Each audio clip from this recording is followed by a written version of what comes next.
sa Pilipinas Got Talent dahil bata pa lang ako, ito na yung pangarap ko.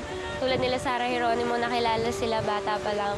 Gusto kong makaduet yung mga kilalang singers. Yun lang yung pangarap ko eh. Masaya na ako na magkaroon ng pangalan at makilala ng tao na isang mahusay na mga awit.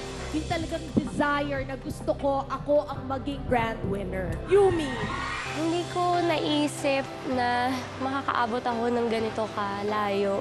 Ngayong nakapasok na ako, parang hindi pa rin mag-sink in sa akin na isang step na lang grand finals na. Itong pagsali ko sa PGT, sa mga TV guesting, sa mall shows, kakaibang experience kasi parang feeling ko unti-unti ko nang natutupad yung mga pangarap ko. One night, may nag-text sa akin, nasa gig ako noon, sabi may guesting daw ako sa ASAP. Hindi ako makapaniwala pa rin na mag-guest ako sa ASAP. At hindi lang yun, makakaduet ko pa si Shasha Padilla. Sobrang big deal sa akin na makapag-perform sa ASAP stage. Siyempre, lahat ng gustong sumikat doon, gustong makatungtong. At sobrang thankful ako dahil isa ako doon. Dream come true na para sa akin.